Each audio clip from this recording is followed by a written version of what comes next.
Dippy Dobbin morning to you laddies, it's me, Jack Waddle Pie here, and welcome back. Today, just in time for the new update, it's about time we get a little bit naughty. The Nautilus and Zombified Nautilus are brand new mobs added to the game in the Mounts of Mayhem update. Over the course of the next however many minutes it is, we're gonna get a little bit naughty and talk everything you need to know about these aquatic mobs for the new update.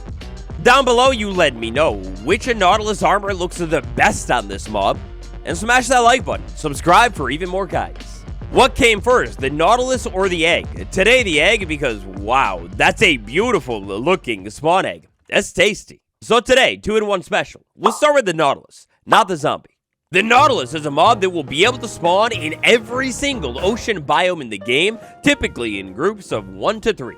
Unlike other rideable mobs, like say the horse, the Nautilus, when it spawns, it can actually despawn on its own as well, so you're going to want to keep your eyes out for it. When found in the wild, oh my gosh, this is a beautiful looking specimen. It's also quite large, not quite taller than a player, and not necessarily wider than a player either, but man, this model right here is one of the most intriguing, cool looking ones in the game. Interestingly here, at least on Java Edition, the head is not included in the model, which means you can never hit it, and the hitbox is a little bit smaller than the shell. Now, as you just saw there, the Nautilus is a water mob, which means when you put it on the land, unfortunately, after a little bit of time, it will suffocate. Kind of good news here, the Nautilus is a moderately healthy mob as well, with a total of 15 health. Now, when stacked up against the sword, maybe not that impressive, but in most normal survival settings, once you get this thing and start rocking it, you'll find that 15 health, that's kind of more than enough, especially when paired with some armor. Now, to the Nautilus itself, let's say I approach one in survival and hit it for some reason. Well, this thing is actually a neutral mob, which means by default, it's not gonna like dislike you or anything, but once you hit it, if you start the fight, it will definitely continue and try and finish it. A little bit of good news, they aren't like zombified piglin though. Only the Nautilus that you actually hit will care to fight you. Just like most things do when you change the difficulty, the attack strength of the Nautilus, well, it's actually going to vary, and it kind of packs a little bit of a punch, so definitely be careful. If left to its own being in the wild, the natural prey of the Nautilus is going to be the pufferfish. If the Nautilus cares to do it, and they seem to care to do it way more often on Bedrock Edition, but from time to time, the Nautilus will actually hunt the pufferfish. The pufferfish, though, is the only type of fish or aquatic mob that the Nautilus will care to remove from life.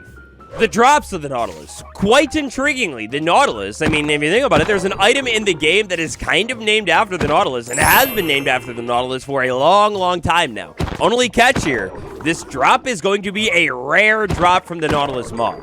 5% of the time, without any looting, you could get your hands on a Nautilus shell. Go ahead and get a little bit of looting into the mix, looting 3, and then you can max out your odds at about 8% chance. So it's really not going to be great, but keep in mind how commonly the Nautilus spawns in the water, and actually, maybe it's not a bad option for running around if you need Nautilus shell. I mean, obviously, look, it's not great. It's not like the drown holding it that will always drop it, but it is an option, technically speaking.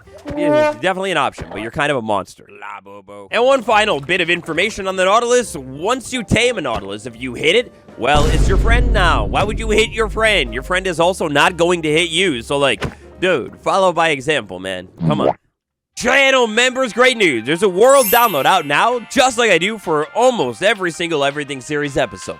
I do want to make it clear, though, today that, the world really isn't much. So, if you want a world download of this small little setup, or more so, maybe you just want to support yours truly, then tap that join button. Join the coolest club today. With our basic Nautilus stats out of the way, we can move on to how to find one of these things. And great news, it's easy. In a survival setting, with the things that I have on my hotbar down here, head over to your local ocean, jump in a boat, and set out to sea. In order to find a Nautilus, you could check in any ocean biome, but with that being said, I find that it's a little bit easier to explore and locate a Nautilus in an ocean that isn't covered in ice. If you're doing things from the top of the ocean, sail around, maybe pop a night vision potion to make the water see-through, and then basically just sail around for a little bit of time. Before too long, under the water, you should find a Nautilus spawn. Once you find one, if you'd like to keep this thing, because it can despawn, you will need to interact with it at least once. So even one pufferfish, one single interaction with the Nautilus, even if it doesn't tame it, will stop it from despawning forever. But, of course, here you probably care about taming it. So, to actually tame this thing, use pufferfish on the Nautilus until hearts come out. Usually, it doesn't take that many. Maybe having like 10 or so pufferfish should be more than enough. Now, once you've tamed a Nautilus, kind of like the Happy Ghast, it has a new mechanic where it won't wander or shouldn't wander too far. If you don't have a saddle on the Nautilus, it will wander within 32 blocks of where it was tamed. But on the other hand, if you put a saddle on it, well, it will stay even closer to you at 16 blocks. If you hold a pufferfish or a bucket of pufferfish in your hand, the Nautilus will like the idea of you and basically follow you. But wait, there's more. It's not just pufferfish. No. If you have any fish in the game or bucket of fish, the Nautilus also is quite fond of you and will follow you around. You can also, if you were curious, use a lead on a Nautilus and pull this thing through the ocean too. And just like with most other mobs, the Nautilus can be leashed to other mobs in the game as well. So maybe like, I don't know, a carnival with a squid? Why not? Alright, but let's say we tamed a Nautilus and we have one. If we use a saddle on the Nautilus, the saddle will be equipped. But there's another way. If I have a Nautilus and I interact with this thing, well, I'll jump on top of it immediately. And then, if I hit E, I could actually open up the Nautilus's inventory and equip a saddle that way as well. Once the saddle is equipped on the Nautilus, it loses all AI and will hold still while the player is on it. Then, with a saddle on the Nautilus, you can control this thing, sail it around, and go wherever you want.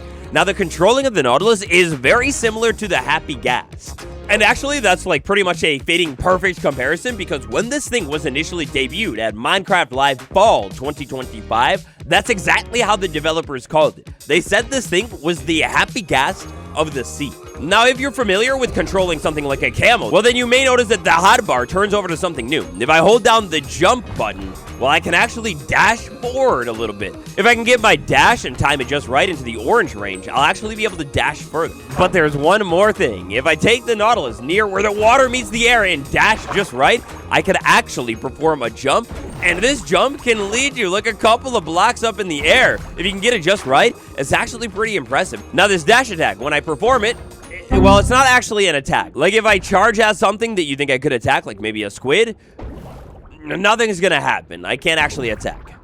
Instead here, if you want to dash attack, get a spear, hold down the charge attack, and then start dashing at things, and you'll realize pretty quickly that you could, like, pretty much one-shot things. You're now a floating, sailing, evil, dashing death machine in the water. It's actually really overpowered.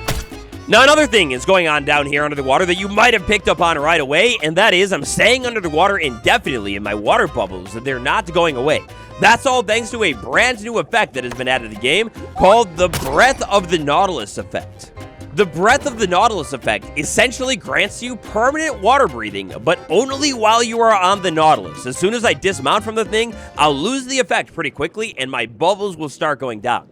Now, if I get in a tight pinch and I jump back on my Nautilus here, my bubbles will stop going down, but they will not refill. Instead, if you want to refill them, you're going to need to break the water surface here. You know, go above it just like you normally would in survival to get your air back. The cool thing here is, though, that the Breath of the Nautilus effect, well, it will last indefinitely while you are under the water on the Nautilus. Like, it's never going to run out. That'll mean that you could definitely use this thing under the water, and once you get used to its controls, you could maybe, like, sail around and actually use your tools. I'll admit it, mining on its own is a little bit slow. Pair this with an Aqua Affinity helmet, though, and your problem will be solved.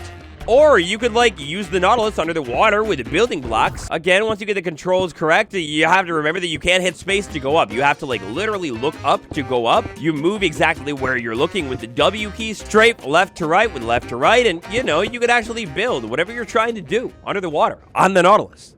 Alright, now let's say I have my dear friend the Nautilus and maybe something unfortunate and bad happened. It took a little bit of damage going on here. How in the world does the Nautilus heal? Well, one, it'll heal on its own, but quite slowly. Two, you could use the food that it loves, the puffer fish, feed it to it and it'll be healed a little bit. Or you could actually use any of these different fish-related items and things to heal the Nautilus up as well.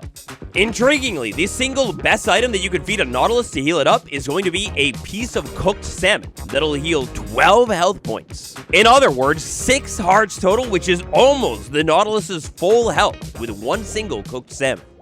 Now, there comes a time in every sailor's life when you have tamed the Nautilus, conquered the Nautilus, learned how to sail with it, and maybe you're ready to start a Nautilus family. In order to perform the most beautiful act of nature, you will need a Nautilus, and then you will need a second Nautilus, and both Nautilus will need to be fed pufferfish and pufferfish only. It'll put them into love mode. They drift to the surface, and oh my god, it's beautiful! The baby Nautilus is maybe like one of the most adorable mobs in the game. I wish I could keep it as a baby forever. It's so small and perfect. Oh man, it's like adorable. Now, intriguingly, this baby mob will never spawn in the world, so you will need to actually create one on your own. And if you have one, you want to speed it up and rush it up to its adult form, pufferfish. You feed it, and then you feed it a little bit more, and eventually, it'll actually grow up. Speaking of give the Nautilus things, not that you ever would, but if you tried to poison your Nautilus, well, it won't work. You see, the Nautilus is completely immune to the poison effect. Next up, armor. Right now, I've got a Nautilus, but why stop at that? No, when you could actually have a Nautilus with a little bit of armor. Inside of the Mounts of Mayhem update, we have 5 brand new armor types for the Nautilus. Our armor types that will exist for the Nautilus will come in every single form of a basic armor, all the way up to netherite, and to not including a leather for some reason. The netherite one specifically, dude, this looks like a giant truck type. Nautilus armor, when worn, it's quite beautiful. When as an item, even more beautiful. But how do you actually get it? Kicking things off with the most basic version of Nautilus armor, copper Nautilus armor. If you're lucky, locate a shipwreck inside of your world, check out some of the loot chests, and maybe you'll have some copper armor inside of it. No luck there though, don't worry. Find some buried treasure on a beach, or completely defile your local ancient water ruin. Check the chest and maybe you're luckier than me. And actually, fun fact, every single other type of Nautilus armor can be found in the exact same way. So our little game here, the copper Nautilus armor, this is the weakest one, so it is the most common. Then as we bump up from tier to tier to tier, the different Nautilus armors get a little bit more rare.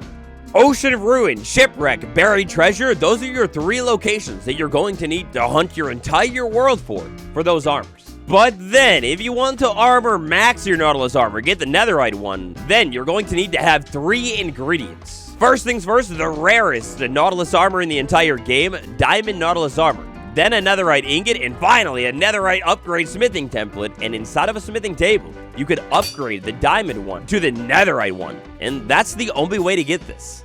In a survival setting, to equip armor on the Nautilus, well, it's actually going to be exactly like the saddle. First up, you need to have a tamed Nautilus. After that, all you have to do is, while holding the Nautilus armor, use the interact button on the Nautilus and voila, it'll be equipped. If you want the armor back while on a Nautilus, you can go into the inventory and take it off like that, or even more fancy, cool, and modern, use a pair of shears on the Nautilus, and first the armor comes off. Then after that, the saddle will pop off too.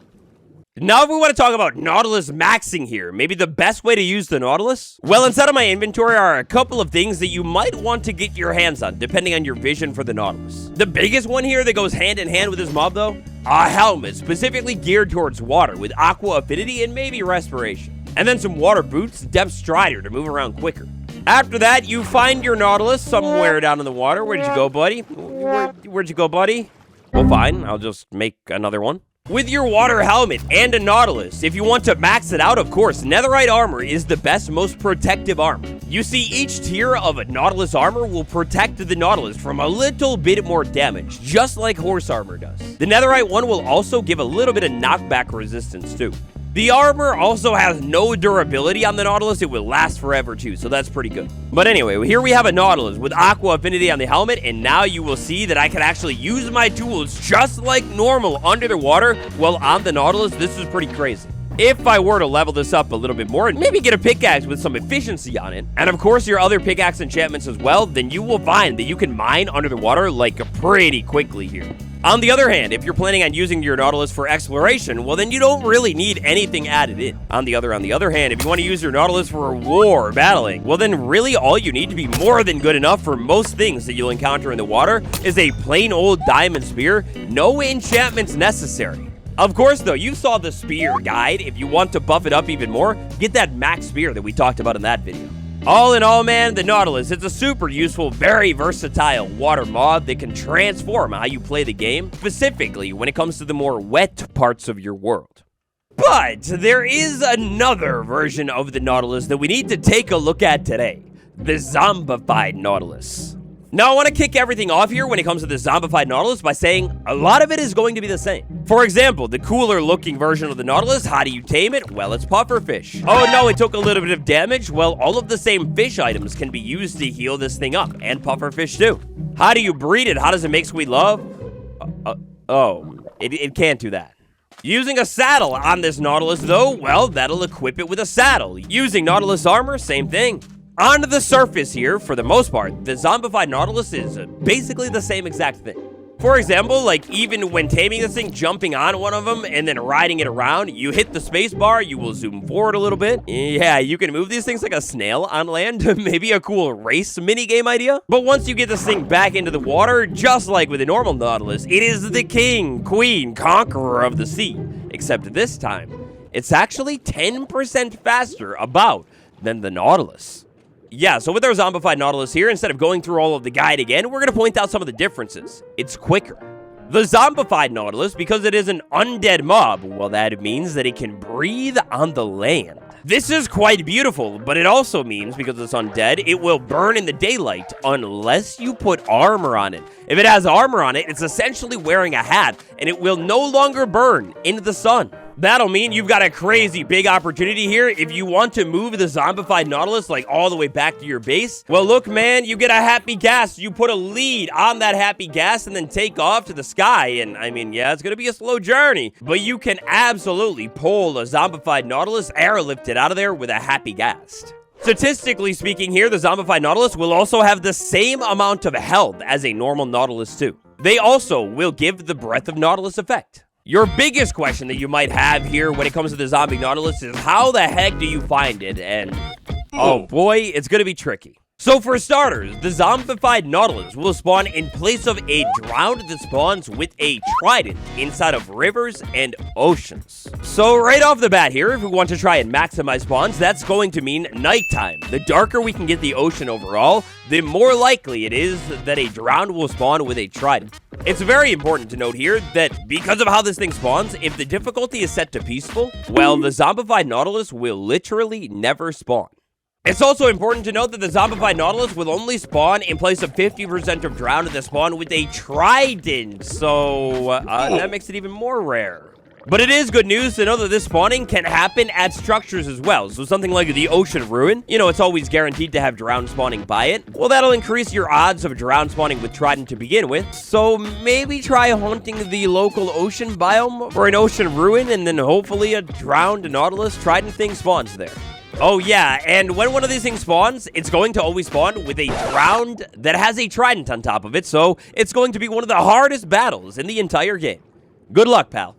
Now, our normal version of the zombified Nautilus that can spawn in pretty much every single biome is going to look something like this. If I can find a zombified Nautilus that has somehow spawned in the coral ocean biome, then oh my god, you will find the most beautiful version of the Nautilus today, the coral Nautilus. Dude, this thing is so cool, but it is going to be impossibly rare to find in your world. Good luck, man. One zombified Nautilus tip that I can throw you here, try sailing around on top of the ocean on a boat at nighttime with night vision potions, and I mean, just sail back and forth and look under the water, and hopefully sooner or later you'll find one of these things. Don't forget to get your pufferfish first though, because if you don't tame it, it can actually despawn. Good luck. And so, the Nautilus, the zombified one, I think that's just about everything you need to know about this thing for the new update. Do you plan on getting one of these things in your world? Hold on. I keep forgetting to talk about it because I just don't even think of slaughtering these things as a possibility, but the zombie Nautilus, why would you do this? It will only drop rotten flesh. So yeah, new rotten flesh farm unlocked, baby. Smash that like button for more guides, and on the end card will be the playlist, the everything series. I've got a video out now for the spear and even more. Thanks for watching. It's been me, Waddles. Happy holidays. I'll see you tomorrow.